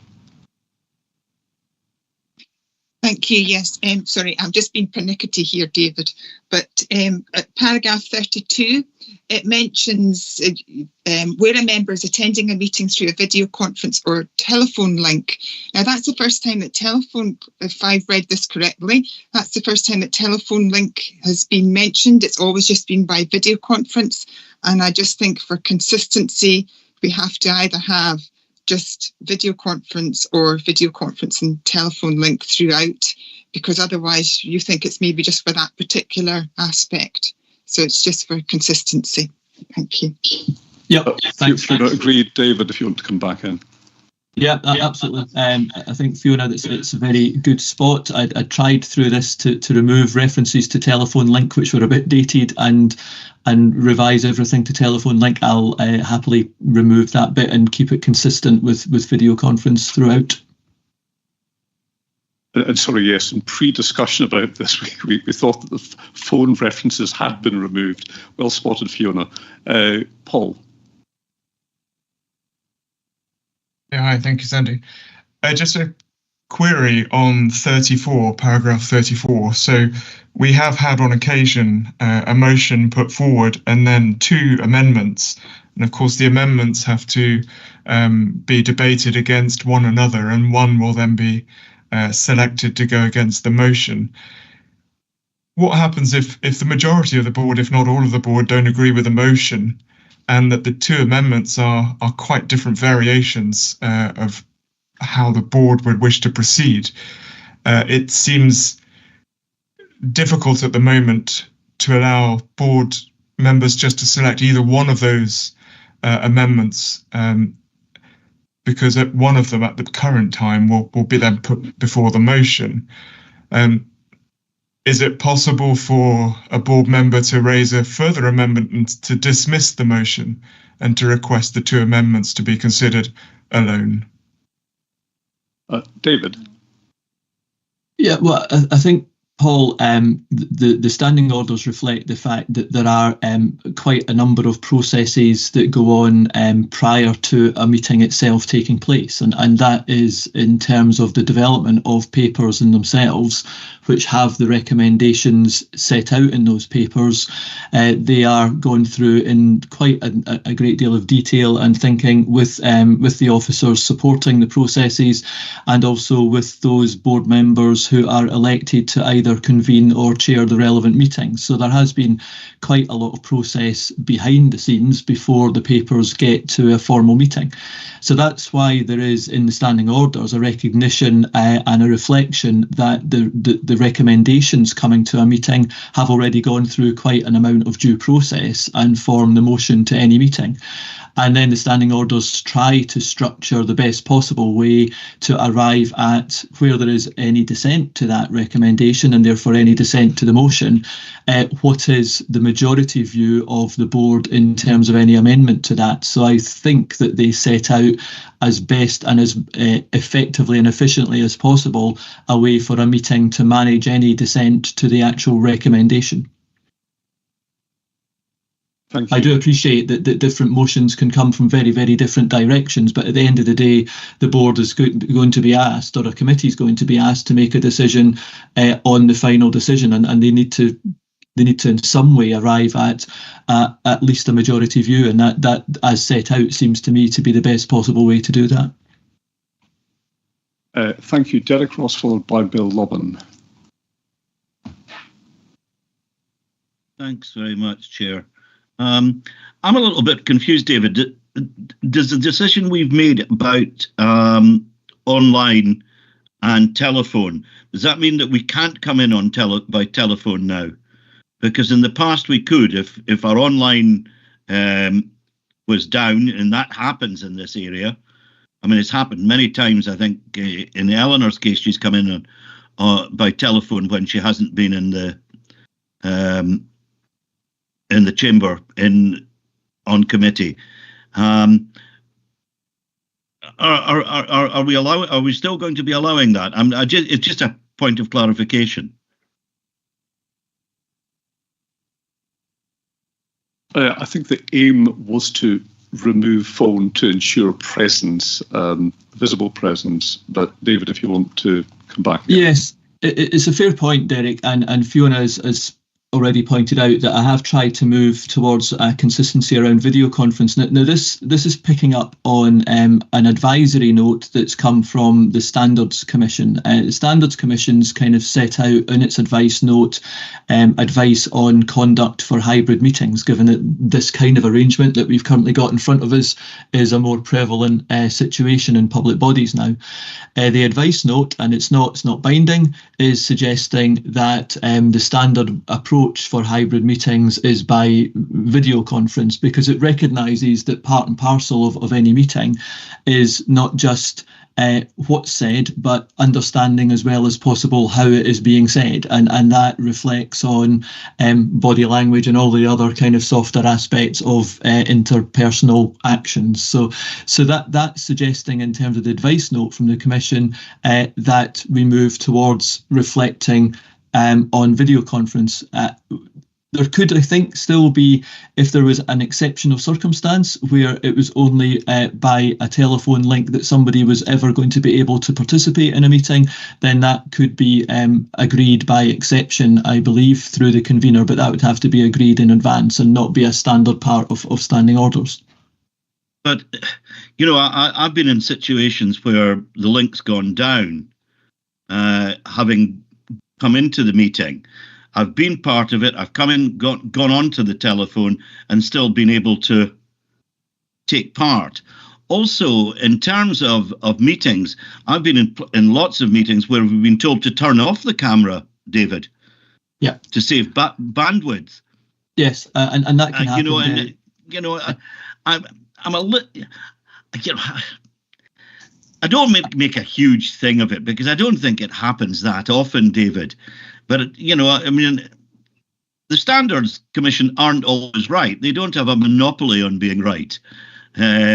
So perhaps we need to look at that in terms of our geographical circumstances.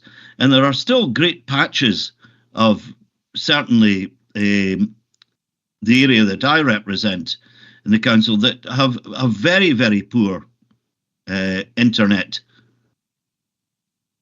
Yeah, it's a fair point. Look, my suggestion here is that in terms of the consistency that Fiona's already mentioned and that convener's already mentioned in references to video conference, I think the best resolution to this is to stick with that terminology in standing orders and put a point of guidance appended to the standing orders to define that video conference refers to a link into a meeting through video and voice methods, and that by exception, where it's required for local bandwidth circumstances or by agreement with the meeting and the convener, that can be by voice only. And so we kind of put a bit of guidance to it, but that kind of keeps the consistency and clarity of wording in the standing orders. And I think that doing it that way, I think, covers the concerns that you and others are raising, and also kind of keeps the consistency of language. Okay, thank you, David.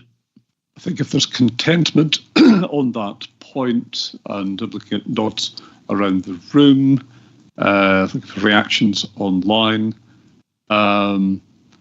Okay, yeah, we move on to any other points on standing orders. So it's Bill Lobbin, followed by Paul Gibb and Ross and Chief of Blackett. Bill. It's to go back to the previous item, which was basically about motion versus amendment.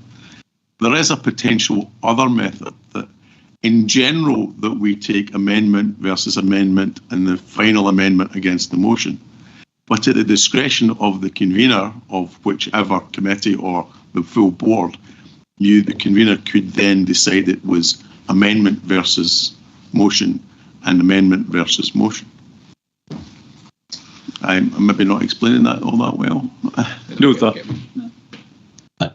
I understand that. I think that kind of creates a little bit of subjectivity around that particular process personally, and my advice is that it's better to have that consistency of process. But I do understand what you're saying, Bill. It's just it wouldn't be my advised way of taking it forward. Thank you. It's done elsewhere. So. Yeah. Thanks, Bill. Paul, followed by Chief of Blackett. Thank you. Just on the point that Bill raised, look, I think even Stephen mentioned it, through the discussion and debate that you have on a particular point, you could arrive at two views that are quite different to the officer's recommendations, how much well researched or supported by the chair. And it would be, I think, not inconsistent to look at two amendments over and above a motion, but I'll leave that. My point was on substitutions. So you need to have if you're unable to attend a meeting, you look for a substitution, and you must do it 7 days before the meeting. We have had meetings changed within 7 days, and I was unable to find a substitute on one occasion because it was less than 7 days. Can we have it such that if a meeting is changed within that 7 days and a member is not able to attend, in this instance it was moved from morning to afternoon, that we can find a substitute? I think the 7 days was intended as to give opportunity to read papers and prep for the meeting to ensure good governance. But David, do you want to come back on that point? Yes, convener. That's exactly the purpose of this. In our standing orders themselves are setting out processes whereby papers and information for meetings go out 7 days in advance of a meeting, and therefore, in order to be participating in a quorum for that meeting, either the members appointed to the meeting or their substitutes need to have an equivalent amount of time to brief themselves and get any information that they may need, or sort of informal questions to officers prior to that meeting. So that's why the requirement for the proxy or the substitute is within 7 days of the meeting. I'm not aware of the specifics of a change within that 7 days. We would ordinarily, well, a requirement would be for a standard and for a formal meeting of a board or one of its committees for those to be called with that amount of time and notice. So I'd happily look in the background into the individual instances of that, but we would look to not have that happen in terms of less notice than the 7 days for a meeting. Thank you. And Ross? I would just support what Paul has said. I have concerns that life events happen. It happened to me last year when I suddenly had to leave the performance committee meeting because my mother was dying. But in advance, I'd made the effort to attend the meeting. But to be quite honest, I should have pulled out and not attended the meeting, but things happen. And I think it's very arbitrary. I understand from a process point of view why, what David said, but I think it's very arbitrary and maybe a little bit unfair. So I would endorse what Paul said. Thanks. Thanks, Anne. Again, I can absolutely understand the need for as much flexibility as possible, again, balanced against considerations of good governance and being able to demonstrate to members of the public that we're in a position to take decisions on the basis of having read sometimes quite substantial quantities of documents ahead of committees. But I realise there's no perfect answer to this. It is a difficult one. Any other points or questions on standing orders? Bill? It's on the same point. Is the 7 day period just too long? You know, I'll give you an example. In Highland Council, and I think it's the planning committee, it's 3 days. And you have to give notice of a substitute within 3 days. But is 7 days just too long? If you're asking for a substitute, it's not automatic the substitute you pick is going to say yes. You could say, I don't have enough time to read the papers or whatever. But it's just 7 days too long to find an adequate substitute. I mean, I do have real sympathy for the points raised by Paul and Anne and trying to get that correct balance. I mean, we're looking at 7 days just now. Highland Council can do it in 3 days. I'm asking myself, why can't we? Well, can I come in on that point? Yeah, David. Because we had exactly this discussion. I think Bill raised it when we made the actual amendment at the board when we allowed the process of proxy members, and absolutely recognise that the situation in local authorities is different.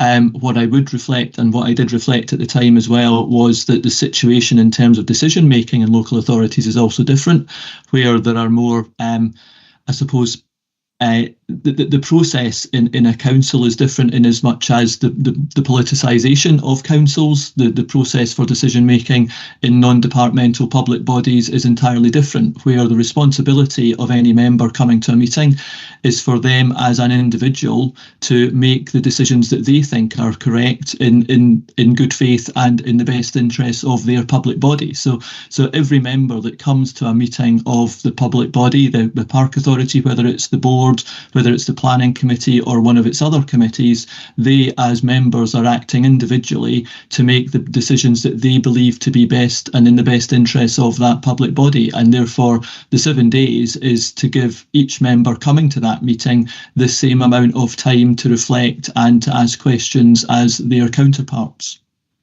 And I do think it is different from a local authority process. Okay, Grant Moore. Yeah, I suppose I was just going to say that, I mean, the reason that we changed to allow substitutes was to make sure that we were quorate, which was actually the key thing around this, was to make sure that whenever we had a committee that we were always quorate. And I suppose since we've changed it, we've always been quorate. So that whatever we're doing is working at the moment. And I suppose my question is, if it is working at the moment, because it's the quorate bit that's the important bit in this. It's not necessarily about just everyone always having a substitute and being able to substitute themselves in. It's just making sure we're above the numbers for each committee so that they can function. And since we did this in 2021, it's worked. So I'm not sure there's a need to change it particularly. I don't want to get stuck up on this one point, but Paul, you want to come in?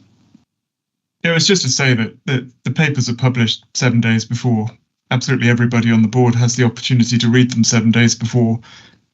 It is just that sometimes on a Monday or a Tuesday, circumstances might change that prevent you from going. In the instance that I'm referring to, the Audit and Risk Committee was moved from the morning to the afternoon and I wasn't free. And I didn't know that until the Monday or the Tuesday before. So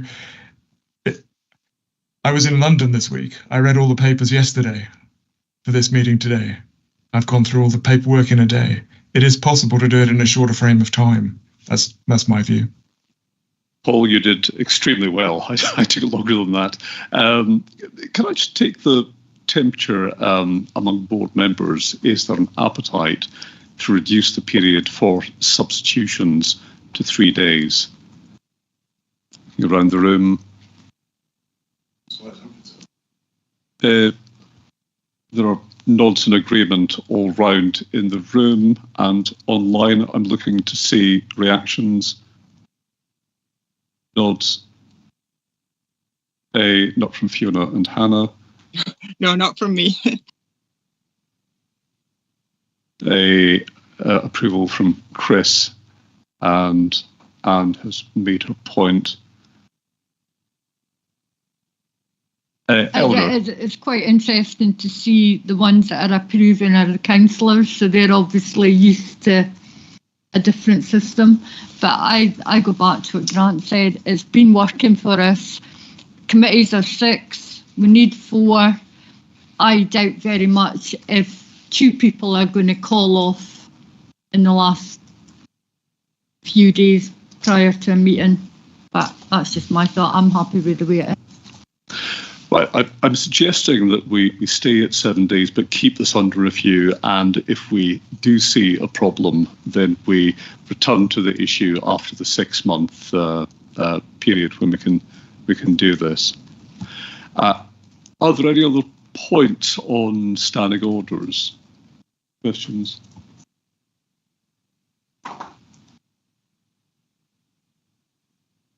None. In which case, is the board content to agree standing orders as presented with the deletion of point 53B in paper 4 annex 1 on decisions taken in principle by committees that are not quorate for future confirmation by correspondence, and with the addition of wording to provide flexibility for voice contributions in situations in which this is the only way to take part in meetings. Okay. think we're in agreement. Thank you very much. And thank you again, David, for a thoughtful and comprehensive paper. We're moving to item 9, paper 5, active cairngorms and end of season visitor report. It's for discussion.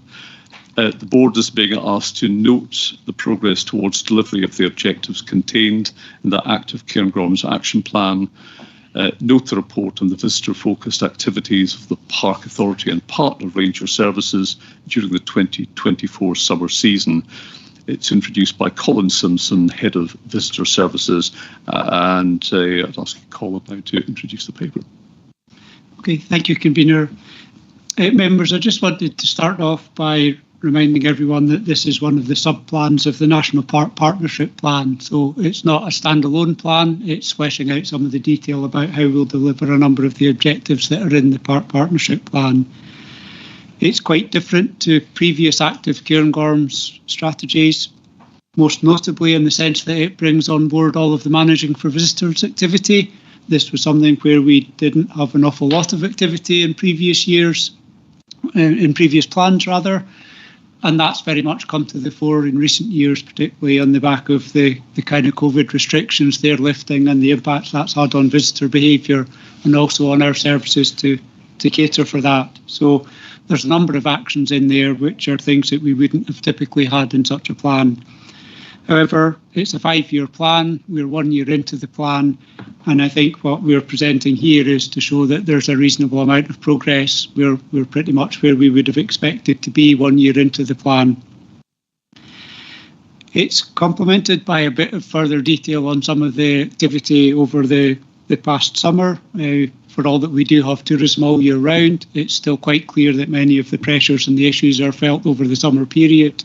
And that's why we have, for example, our ranger service having as many additional seasonal employees as we have. Similarly, our partner services employ many more rangers over the summer period. And a lot of the data that you're seeing in this report is coming from the data that they gather on their patrols. I just wanted to highlight a couple of points from that. One of them being that these are a number of national metrics that are used and they're presented back to Nature Scotland through them to Scottish Government. So it's giving a bit of a national picture rather than just measuring what's happening within the national park. We're able to do comparisons with elsewhere. Some of those comparisons are quite positive at the moment because we've been able to put a certain amount of resource into some activities that not everybody else has necessarily been able to. But equally, I think just to finish off with, I would urge a little bit of a word of caution with interpreting some of the figures that are being presented.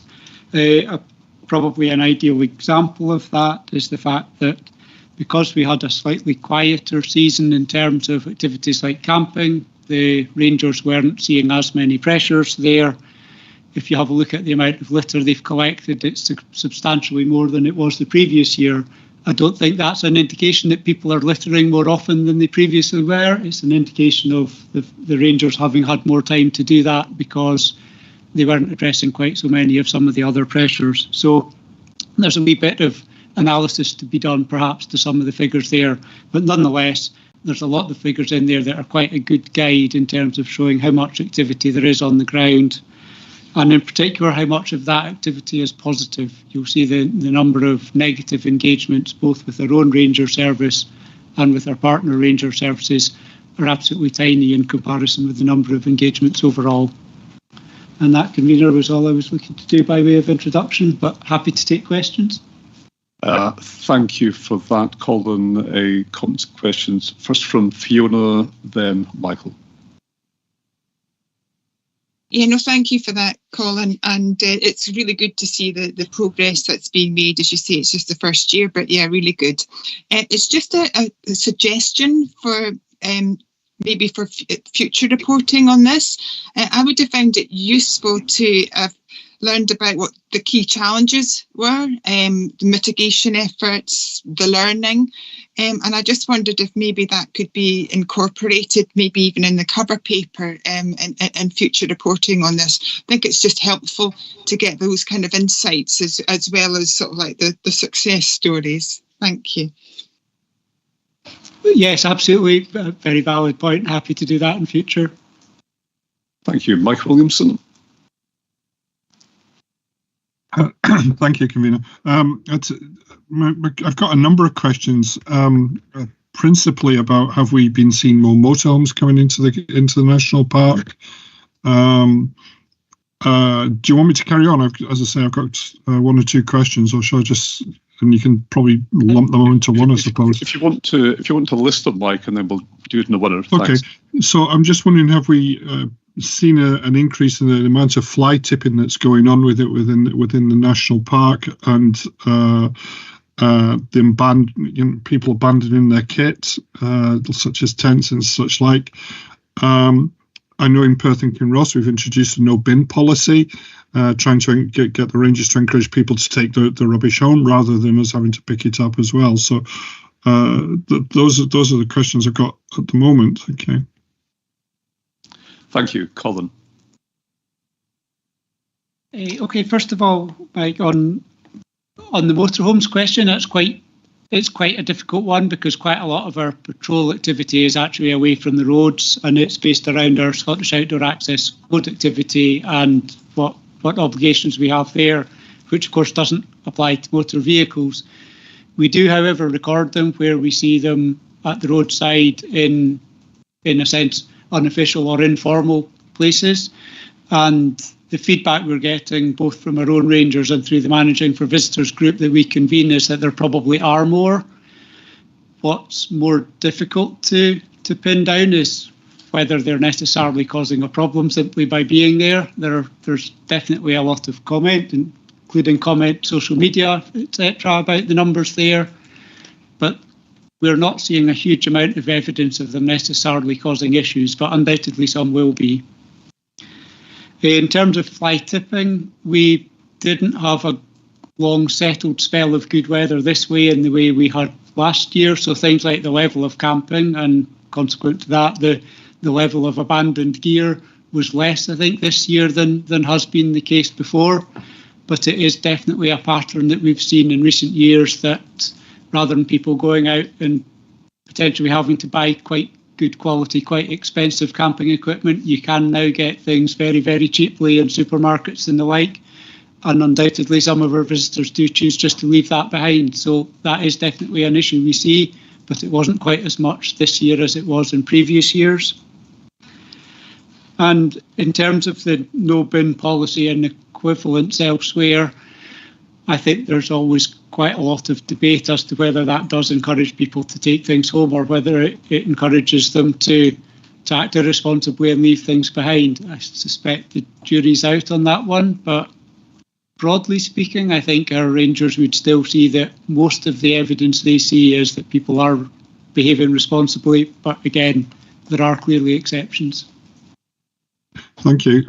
Just to come in there on the amount of cheap kit that's been left behind, we've just done something in Perth and Kinross that I introduced, was giving the schools the kit that's been left behind. Obviously, it's got to be of a certain quality and clean, but we took the visitor rangers and the mountain rescue team down, and they give the kids a bit of a talk about how to use the go camping responsibly. So maybe that's something to consider. The other thing as well was have we done any work on the reduction in the amount of camping space that's available at campsites, as more of them have gone across to the luxury end of the market by introducing these kind of like bespoke motorhomes? I'm not aware of precise statistics on that. I know, having camped myself for a number of years, that there have been some areas where the number of camping pitches has been reduced, although whether that has been reduced to a level that there's not actually enough capacity, I suppose, is that wee bit more difficult to pin down. I know there's certain places at peak times are definitely full, and I think there are also some questions around whether there are things like prices having an effect on it, and so it's quite a complex area to pin down exactly what's happening, but that's something we'd be quite happy to try and do a bit more work on, try and see if we can identify any trends or any useful information from that. Thank you. Russell Jones. Yeah, thank you. It was on the action plan delivery. The water access guidance note, I hadn't actually seen it. I think it was said it was published in March 24, but did that include access to the River Spey for canoeing? That came up, I think it had come up at planning actually, but was there any progress being made on that and access points to the Spey so that people could see where they could go, obviously to get into canoe? And the other thing was the visitor app. I think we've talked about before, and I think it would be fantastic. And I mean, every ski resort in Europe has a visitor app. And from my Luddite perspective, I can't understand why it would be difficult. It says it would, if it was viable, and it's not coming in for 2 years possibly. What would be the problems around that? Thank you. Okay, first of all, in terms of the access guidance, it was more about the principles and the advice rather than about infrastructure, but we have commissioned a study into access points on the River Spey, and in fact we had a kind of finalising the report type meeting with the contractor just yesterday about that, so we should be getting that from them within about the next 2 weeks or so, and that's something we could certainly share with members. That's looked into a whole series of access points all the way from roughly speaking Laggan right down to the park boundary beyond Cromdale. So that piece of work's been done and is just being tidied up just now. In terms of the visitor app, I think there are things there about what the purpose of that app would be, and some of that will be tied in with what our function is and what information we want to get to the visitors about advice, etc. But the other side of visitor apps can also be the much more commercial side, which is about businesses and then promoting themselves. So this is a bit of work I think we need to do jointly with likes of Cairngorms Business Partnership, and I think the intention is also we need to tie that in with the redevelopment of our own website so that we're not running two separate databases of information, but the information that drives one can also drive the other. Hey, Ollie, you want to come in on that point? Yeah, thanks, convener. And sort of building on what Colin was saying, in terms of the visitor app side of things, there are two practical reasons for that delay that's just been highlighted. One of them is the partnership that we've got with Loch Lomond as well as Visit Scotland, and the fact that collectively we're keen to develop an app that can be rolled out across two national parks as opposed to one, to save the public sector cash. The second one is about, as Colin says, the technology we're using to build that. We're developing our new website just now, which is due to launch in the new year. Loch Lomond are a little bit behind us on that, but again, we're committed to trying to find a way that works. And then if that project works well, it's something that can be rolled out to other areas of Scotland as well, effectively as a sort of white labelable element. So that's kind of where we're at the minute. We've held good conversations with all three of those partners in terms of including ScotGov around the budgets for it. But there are some practical things that we need to consider as well. Thank you, Ollie. And I'm just looking around if there are no other points on this paper. Is the board content to note the progress towards delivery of objectives in the Active Cairngorms Action Plan, and note the report on the visitor-focused activities of the Park Authority and partner ranger services for the 2024 summer season? Yes. Craven, thank you very much. Moving on now to item 10, paper 6, corporate plan delivery update. So this is for decision. The board's being asked to note the annual accounts for 2023-24, note the status of delivery towards corporate plan objectives as set out in the annual report, and consider any actions needed to address delivery of those corporate plan objectives highlighted as being at increased delivery risk. It's introduced by David Cameron. David. Yep, thanks, convener. As you said, the paper highlights the performance report that's included as part of the annual report section of the annual report and accounts for 23-24. And that performance report presents progress in delivery of our agreed corporate plan outcomes over the course of 23-24. Those outcomes where we've reported some escalated risk against delivery are highlighted separately later on in the paper, with updates on the position of those outcomes where those updates are available. We've also taken the opportunity in the paper to highlight the financial performance over the course of 23-24, with only a £4,000 variation against a £14.5 million budget, and a net income in cash terms of £329,000, which was derived in the main from higher cost recoveries from external funding partners than we originally budgeted for. So a healthy and overall financial position and a good financial performance over the course of the year. The draft accounts themselves were agreed by the Audit and Risk Committee back in September. We are still referring to them as draft accounts. They are still to be formally signed off by our external auditor, so it's important to reinforce that these are still draft accounts, and we are expecting the external auditor to sign off those accounts by the end of next week. And I think that's all that's required by introduction, Convener. Thank you, and I'll pick up or with colleagues any questions. Thanks, David. Just to say that this might be an incredibly long read, but it's also a formidable account of achievement against high ambitions. That's for the people who live and work in the park, many people who come to visit the area. It's a record of major achievement for nature and for the wide range of objectives that we're working to meet. In some respects, including on income, it charts a record-breaking year for the National Park. I think it's also fair to say that's frank about the challenges we're facing. With that, I'll ask for any questions and comments.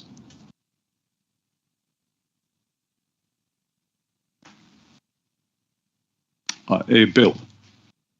Just in the paper itself, you know, the number of orange indicators, mostly about housing, should they not actually just be red now? I'd like to come back on that, David. Oh, sorry, Gavin. Yeah, I was hoping that Gavin, somebody would suggest Gavin rather than David, but. Yeah, Bill, I think it's probably a matter of opinion. I think at the time that this is for, amber is probably right, but I think red is probably the right way. I think the only thing about turning things to red is that obviously lots of people across the Highlands and all the public bodies are all trying to do a lot on this topic. It's just that it's a very long-term change that we're trying to reach, but they could arguably be red as well. So red does, I think, accurately reflect where we are with an outstanding and significant problem. Any other questions or comments?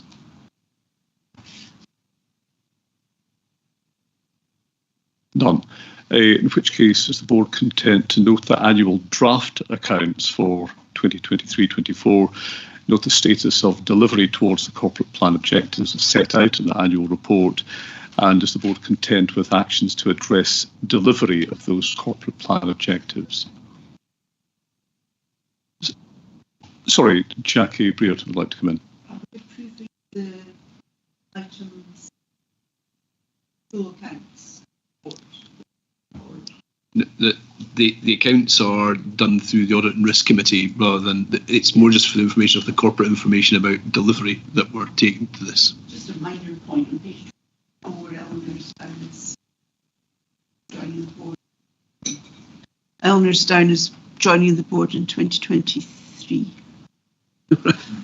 which, but crediting her with long service, so it's just a minor point of. Well spotted. I think that particular date reflects the date of election as deputy convener. So that's what the reference is, not the fact that Eleanor clearly didn't join the board in 23 and has been on the board for a little while longer than that. Jeez, I misread. But I think Jackie, I can see it's perhaps the specific wording there, and maybe we just need to add in the word elected as. But it's a little. I will pick it up if it's okay for next year. I am just avoiding, if at all possible, any minor errors at the moment to try to nail the external auditors down to finally sign these things off, because we need to get them laid in Parliament before recess in December and time. And it's not at any point the responsibility or due to any actions of the Park Authority or its staff. It's external audit timetable that's brought us to this point, but we are really getting tight now to get these things signed and laid in Parliament. So if the actual wording at the moment is just about acceptable, I'd encourage you members to be to move forward with this if possible. Thank you. Yeah, I think the answer is yes to that, and thanks, David, and board's content on all 3 points. Moving on to item 11, paper 7, Audit and Risk Committee annual report. It's for information, and any points are by exception. So the board's being asked to note the Audit and Risk Committee annual report to the board. David, anything by way of introduction? No, convener. It's presented on behalf of the members of the Audit and Risk Committee who have already reviewed and approved the report in front of you. So nothing from me. I see Fiona's hands up as chair, though. Fiona. Yeah, no, thank you. I wanted to put on record some thanks. First of all, for our auditors. They're both internal and external, who have been very thorough and professional in their work over the past year, and highly supportive as well, and most importantly, a pleasure to work with. So I also particularly want to thank David, Louise and their team. Exceptional results within difficult circumstances, I would say, with the increased development of the organisation and a lot of change going on. Again, I'd like to thank them for their careful and informative responses to committee scrutiny. And finally, I'd just like to thank Pete as Vice Chair for his support and input, and the committee members for their attendance at the committee. And just to say, I'm always happy to support committee members in developing their confidence in scrutiny of audit and risk business. But it's just to put on the record my thanks for all the support over the year. Thank you very much, Fiona. And I don't think there's anything else on this. So is the board content to note the annual report? Yes, we're in agreement. Thank you, David. And again, it reflects thanks to members of the Audit and Risk Committee, to David, Louise and the team, and the auditors for their work in what has been an incredibly busy year. Thank you. Moving on to item 12, paper 8, minutes from committee meetings. So this is also for information with any points by exception. Are there any? None. Is the board content to note the minutes of the committee meetings? Nods. Yes, thank you very much. Item 13, any other competent business? None has been notified. Looking around. None, in which case finally item 14, the date for the next board meeting. So we'll be having an informal board session, as we heard earlier, on December the 13th for an update on finance. Our next formal board meeting will be held on the 28th of March 2025. Thank you very much, members. Yeah, there will be another board meeting on the 14th of February to be comprehensive about a list of meetings. So thank you, members. Thanks, members in the room and online. Thank you to staff, members of the public who've joined us for the live stream. And I'll just ask members to stay online for a moment while we end the live stream. Thank you.